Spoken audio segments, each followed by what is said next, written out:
Now we come to the second chapter of the Nidana book.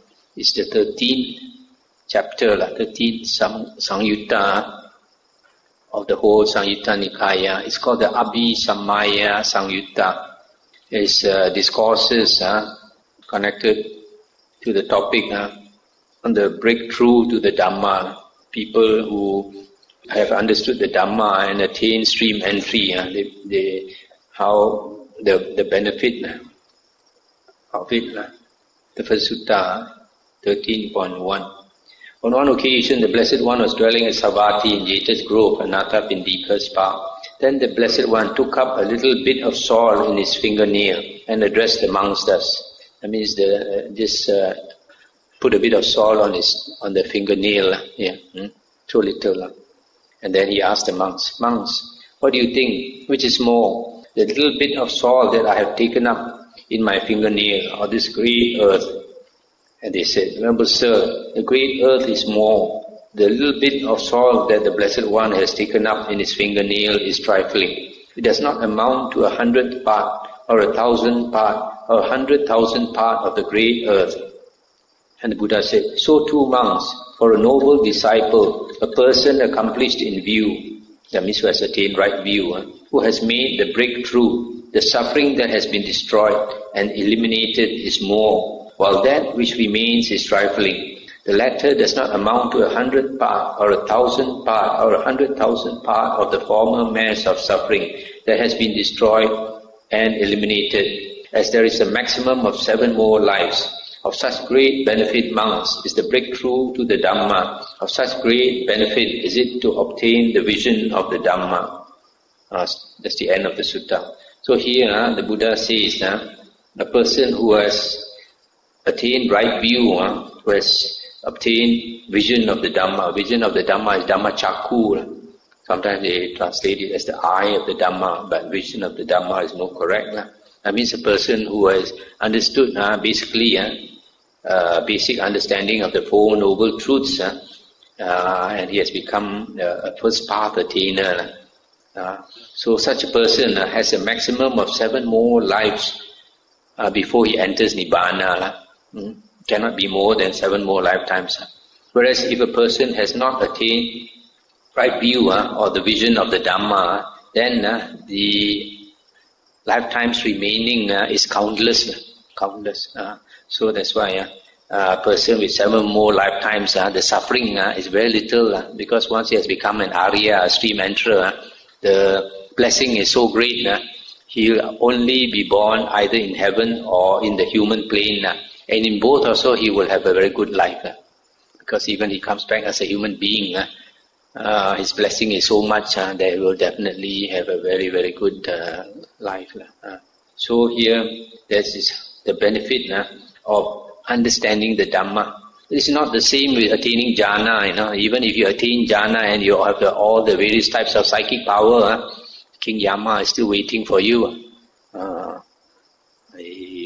You are sure to meet up with King Yama as long as you have not understood the Dhamma. So understanding the Dhamma is much, much more important than getting all the various types of psychic power. Of course, the psychic power is advantageous if in addition to psychic power, you learn the Dhamma. Because if you learn the Dhamma with your psychic power, having attained the 4 jhanas, you will understand the Dhamma very fast. But the aim of the holy life is to understand the Dhamma, not to attain all the various types of psychic power. Those are just bonus issues. Most of the suttas in this chapter are all talking about the great benefit of obtaining the vision of the Dhamma. Different types of simile given. Now the other sutta in this Sangyutta, Abhisamaya Sangyutta, I'm going to read is the last sutta. At Savatthi, the Buddha said, monks, suppose that a man would place on Simaru, the king of mountains, 7 grains of gravel the size of mung beans. What do you think, monks? Sorry, stop here for a moment. This Simaru is supposed to be a huge mountain in heaven. So it should be much bigger than our Himalaya mountains. So the Buddha said, if you place 7 grains of gravel the size of mung beans on Mount Simaru, what do you think, monks, which is more, the 7 grains of gravel the size of mung beans that have been placed there, or Simaru itself, the king of mountains? Venerable Sir, Simaru, the king of mountains, is more. The 7 grains of gravel the size of mung beans are trifling. They do not amount to 100 part or 1,000 part or 100,000 part of Simaru, the king of mountains.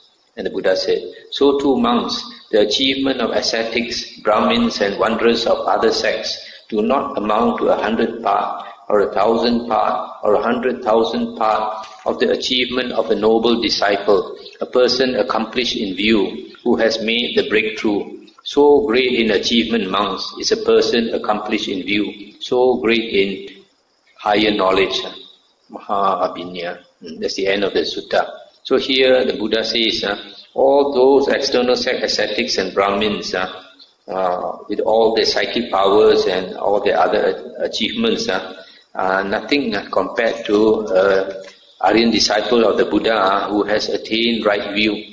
Even if the noble disciple, the stream enterer of the Buddha has only understood the Dhamma and even if he has not attained any psychic power, his achievement is much more beneficial than the achievement of all those external ascetics, even with their psychic powers.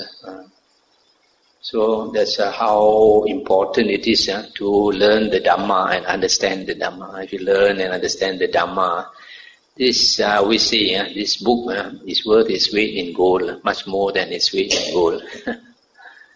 Now we come to Samyutta number 14, Dhatu Samyutta. Discourses are concerned with the elements. There are various types of elements. The first sutta, 14.1, at Savatthi. Monks, I will teach you the diversity of elements. Listen to that and attend closely, I will speak. Yes, noble sir, those monks replied.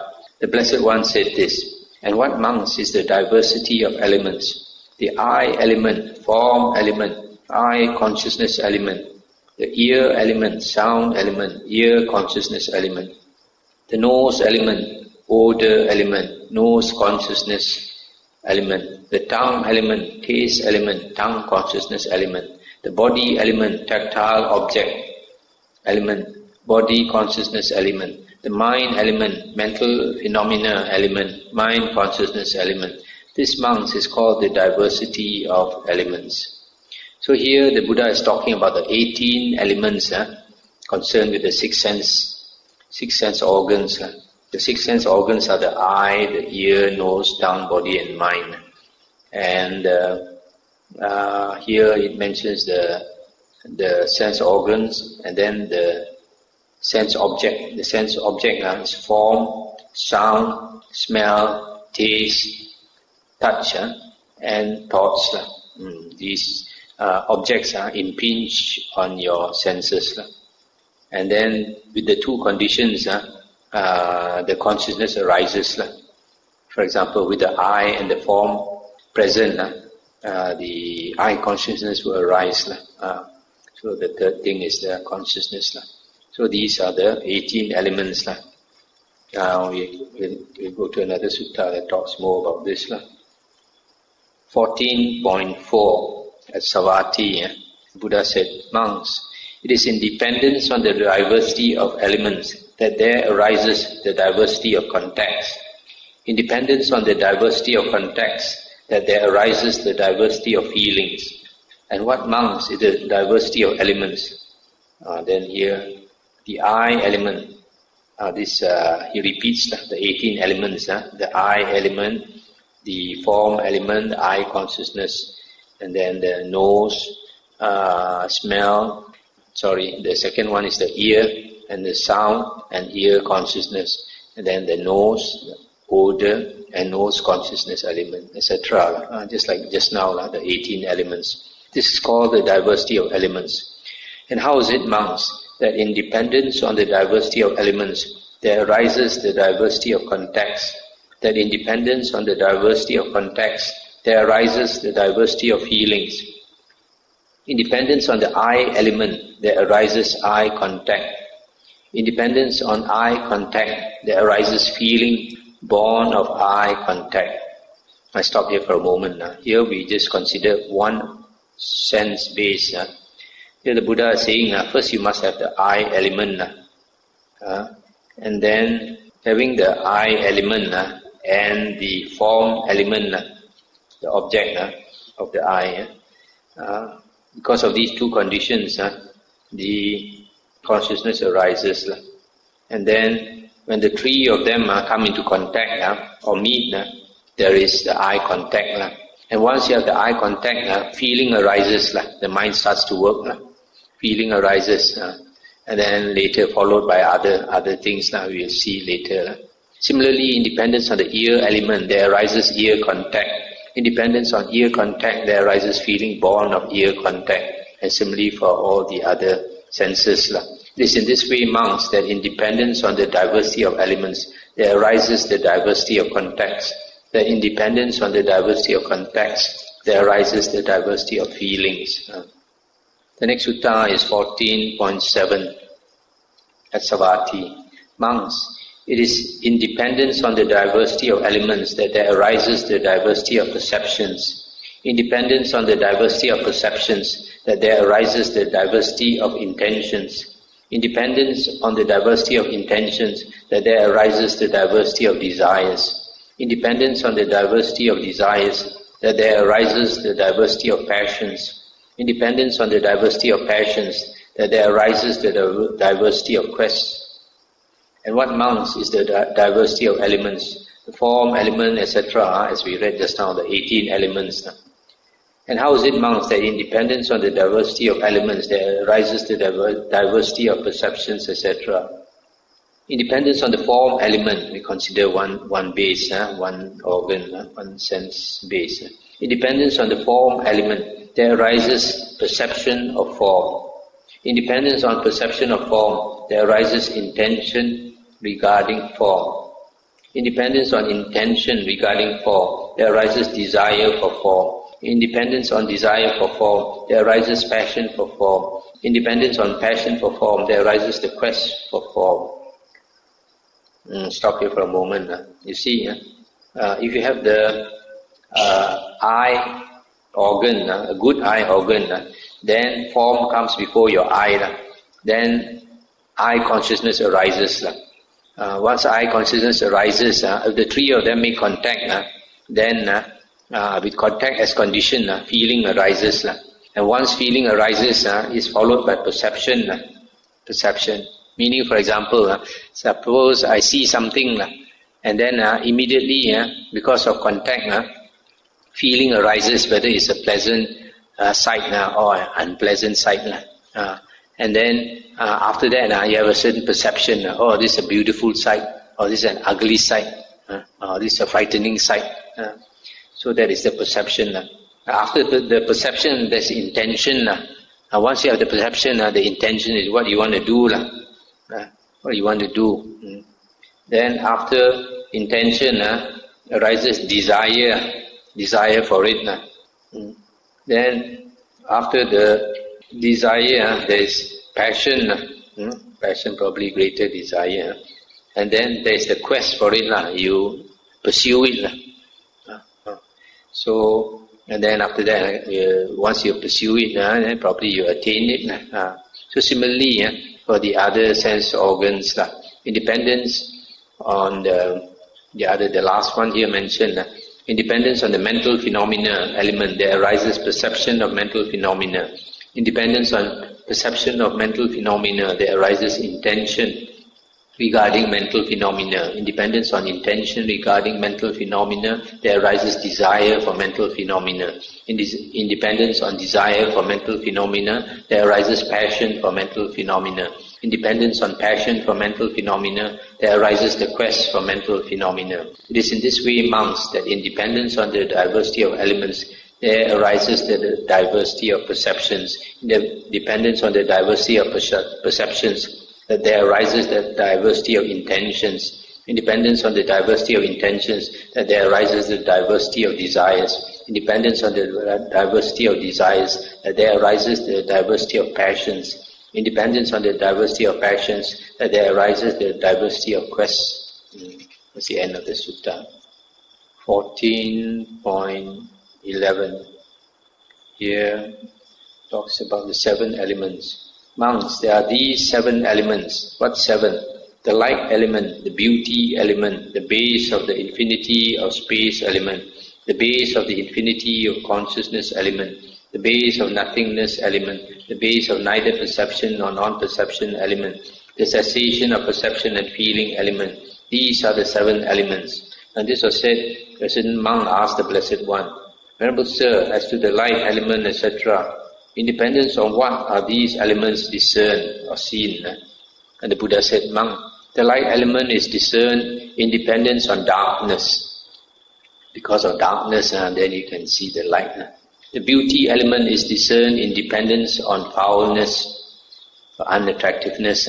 The opposite of beauty is unattractiveness or foulness. So by comparison, you say something is beautiful. The base of the infinity of space element is discerned independence on form. The base of the infinity of consciousness element is discerned independence on the base of the infinity of space. The base of nothingness element is discerned independence on the base of the infinity of consciousness.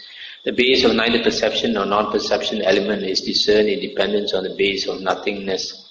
The cessation of perception and feeling element is discerned independence on cessation. But Venerable Sir, as to the light element, etc., how is the attainment of these elements to be attained? The light element, the beauty element, the base of infinity of space element, the base of the infinity of consciousness element, and the base of nothingness element. These elements are to be attained as attainments with perception. The base of neither perception nor non-perception element. This element is to be attained as an attainment with a residue of volition, sankhara. The cessation of perception and feeling element. This element is to be attained as an attainment of cessation.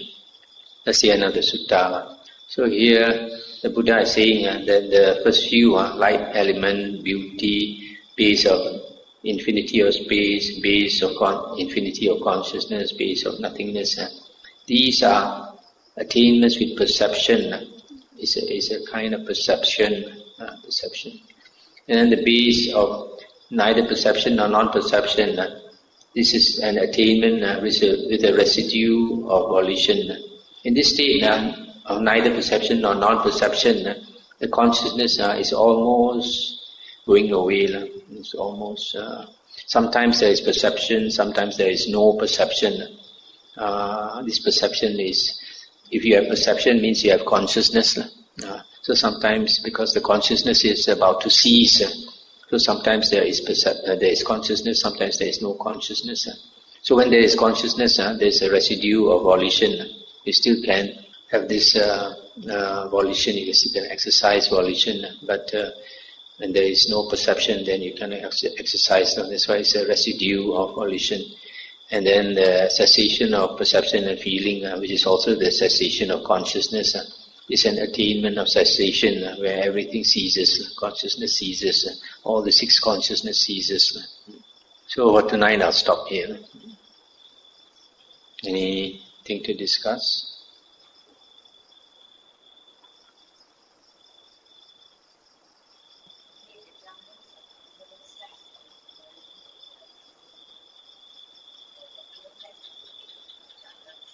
Yes, we have jhanas.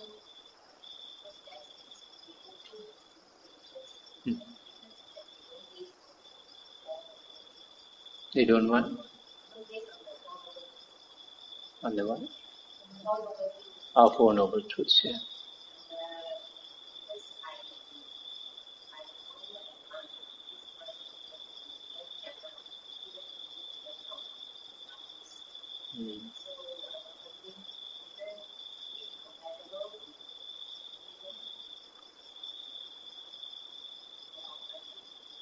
The jhanas are similar. Only thing is to find a teacher who is actually accomplished in jhana is very hard to find.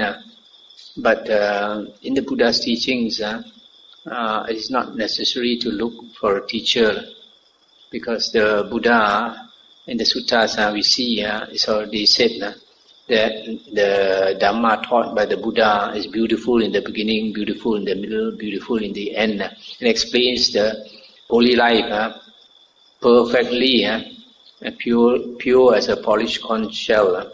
And the Buddha also stated that there is nothing more to add to his words, and we should not subtract from his words. So if we study the Buddha's words enough, the definition of jhana and all that, and how to attain jhana, everything is there.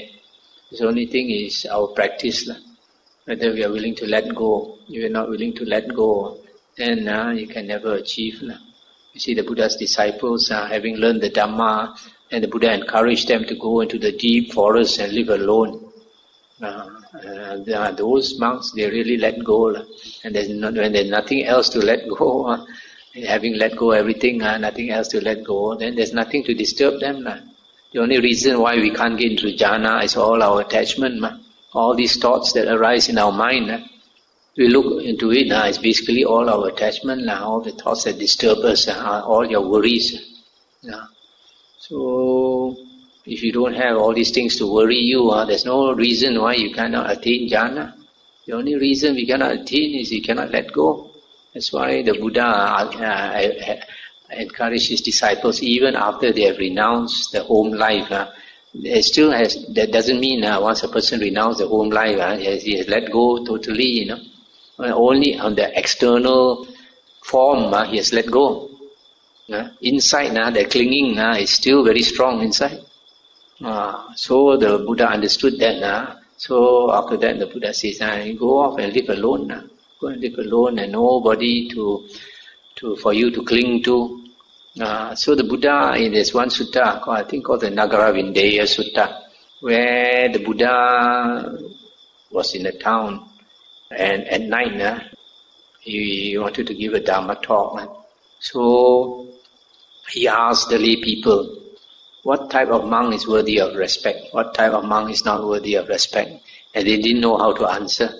So the Buddha said, a monk who has attained the goal of the holy life, or one who is practicing to attain the goal of the holy life, he is worthy of respect. Then they said, how do we know which monk has attained the goal of the holy life? How do we know which monk is walking the path to attain the goal of the holy life? Then the Buddha said, if the monk lives in a forest area, instead of a town, instead of a city, then he is worthy of respect. Why? Because if a monk lives in a forest area, there is no forms for him to enjoy, no TV to watch, no sounds for him to indulge in, no smells, good taste. If he have to beg for his food, he cannot choose his food, taste and comforts of touch. So if the Buddha said, if a monk stays in the forest area, then he's willing to let go of all these 5 chords of sensual pleasure, then he's worthy of respect.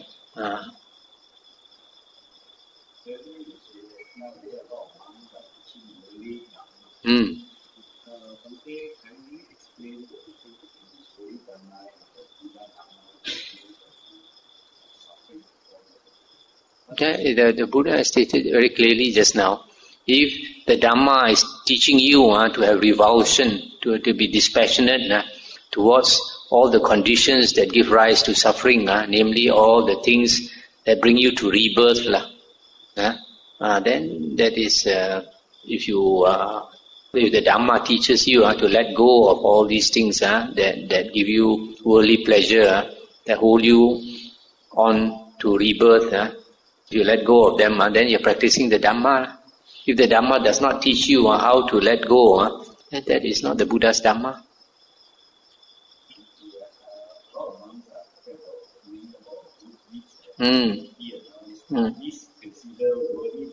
No, they are considered worldly Dhamma, because in the suttas we heard the Buddha says, a monk who is practicing for the cessation of the round of rebirths, he does not do evil karma. He also does not want to do meritorious karma, because Evil karma will bring you to evil rebirth lah. Meritorious karma will bring you to meritorious rebirth lah. But if a monk does not want to go for rebirth, then he does not want to do all this karma lah.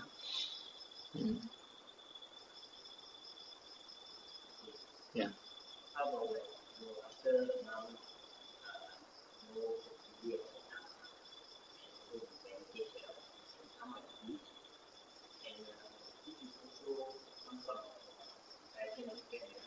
Yes.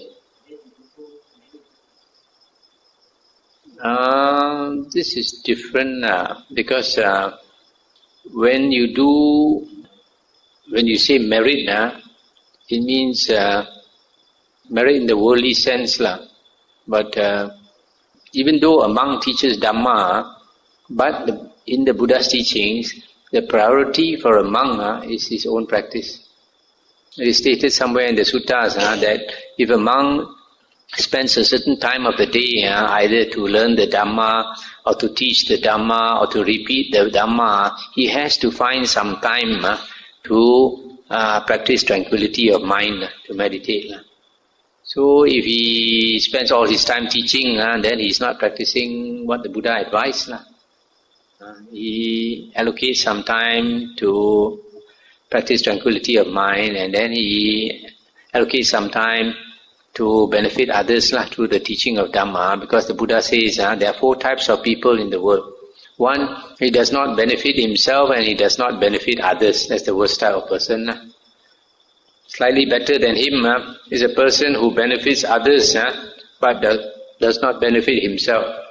In other words, he does, for example, social work and charity work, but he does not cultivate himself. So that is the second type. And better than him is the person who benefits himself but does not benefit others. Benefit himself meaning benefit in the spiritual way. That means he cultivates himself and he does not bother about people. He cultivates himself first. That is the third, better than the second. A lot of people think helping others is more important.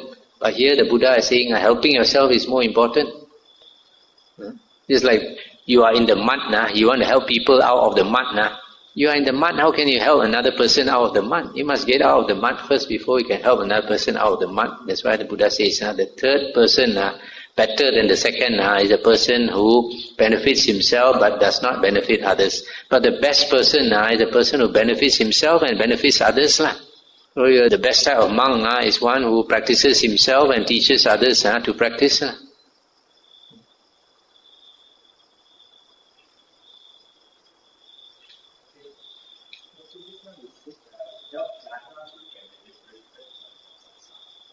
That is what the commentary says, not what the sutta said. The sutta says definitely you must have 4 jhanas to become anagamin and arahant.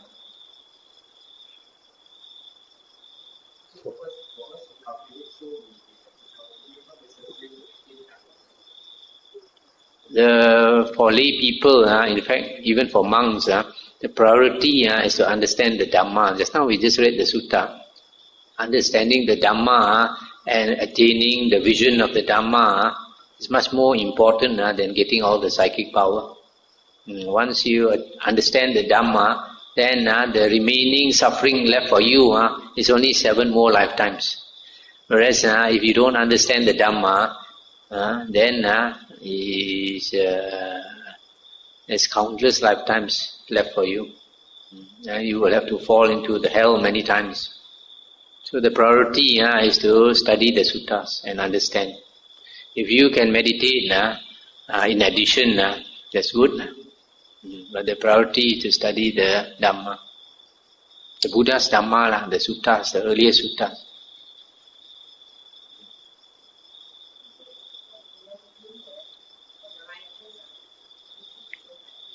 Yes, obviously they don't practice.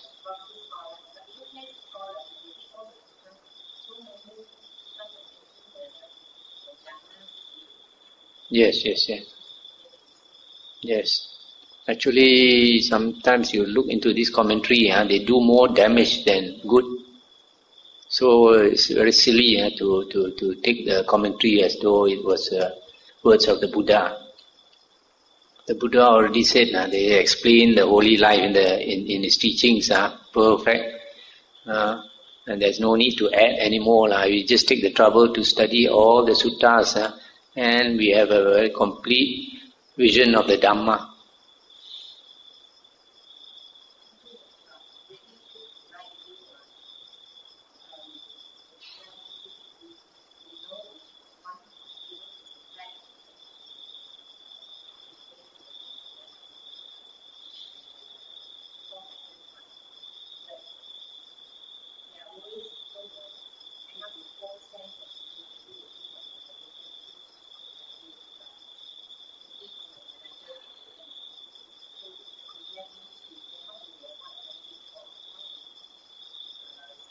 Okay, how to avoid this pitfall of assuming you're Sotapanna is not to assume. Just to plot on, continue do your work. We should not be greedy for results. We know that our goal is to understand the Dhamma, so we just study the suttas again and again and again. And we practice our meditation. These are the two cornerstones of the spiritual practice, when we study the Buddha's words again and again so that we understand. And the second one is to meditate and make our mind more and more calm. And in the process, of course, there are other factors which are very important. As we understand more and more Dhamma, we should let go, keep on letting go. The more we let go, the faster we move on the spiritual path. And then also other factors like keeping sila, good sila, and helping others so that we get some happiness, not to be selfish and all that.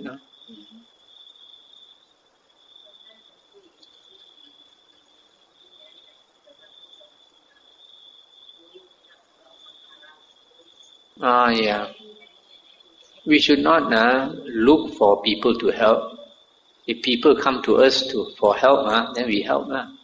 If you go and look for people to help, there's no end to it. I know some of our Buddhist friends, after meditating for many years, they don't seem to make progress, and they go and look for stray cats and stray dogs on the streets to help. I think it's a real waste of time when you have come across the true Dhamma, which is so hard to meet. The Buddha already said, look into the last 91 world cycles, he only saw 6 Buddhas who are willing to teach. 6 Buddhas only willing to teach.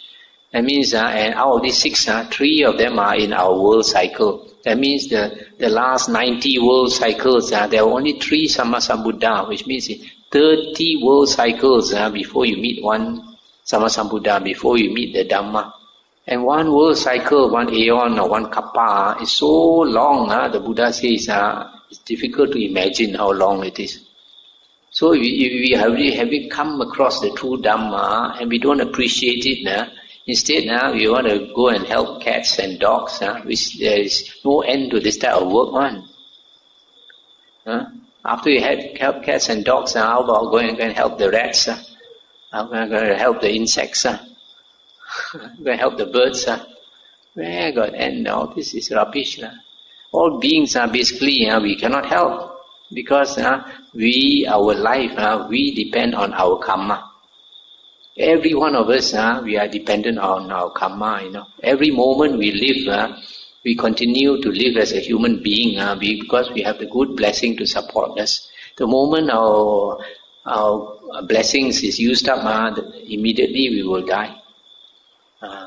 So nobody actually can really help. We can help very little only by giving some food. But the most important thing is our karma, how we lead our life, whether we lead a skillful life or we lead an unskillful life. Right? So these like helping cats and dogs is a very inferior type of charity that we are doing. The Buddha said the highest charity is the gift of the Dhamma. The gift of the Dhamma surpasses all gifts because when you educate a person in the Dhamma, you benefit him this lifetime and you benefit that person many, many lifetimes to come. So if we having known the Dhamma, then if we can learn the Dhamma and teach people the Dhamma, that is really helping. You help cats and dogs, they'll still come back as cats and dogs. How long can you help them?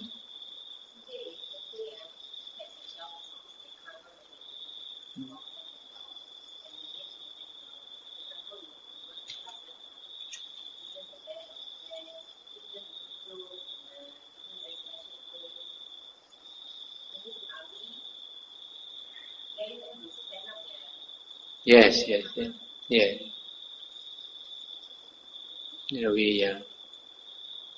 You see, because of our simple mind now, which is blur, people think, oh, beings in hell also we should help. You help the beings in hell to come out of hell, the first thing they do, they kill you first. And rape your daughter. That's why they are in hell. They have to go to hell to suffer before they can become better beings. So a stupid person only will think, I want to help a being in hell to come out.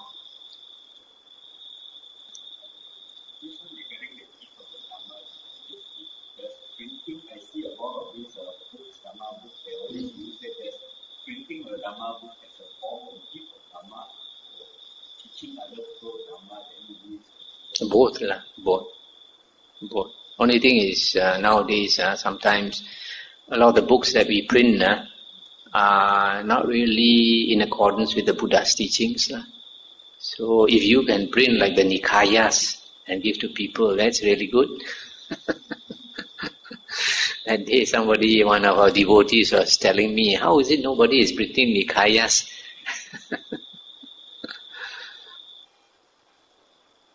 One last thing I want to say about helping people. You notice in the suttas, the Buddha said, I only teach tameable men.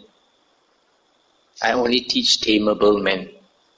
The Buddha does not try to teach everybody, Only those that can be taught, only the Buddha will teach, That's why I remember when we read through the Devata Sangyutta, remember Ananda, I think, he met a hunter in the forest and he tried to teach the hunter.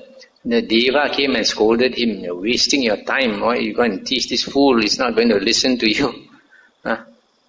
So you see, even human beings also, we cannot help everyone. How can we help animals? So that's why the Buddha's wisdom is such. We are followers of the Buddha. We walk the Buddha's path. We practice higher wisdom. We don't practice low wisdom. So all the Dhamma, the advice the Buddha has given is so clear in the suttas. The Buddha did a lot of simple charity. The Buddha never asks us to do. Nowadays people do like liberation of what life. Fong Sang, Pang Se and all that. That is... It's not that it's bad, it's good. But then there are so many more worthwhile things to do. So a person with a higher wisdom will think of higher things to do. People with lower wisdom will think of lower things to do. Come here and here.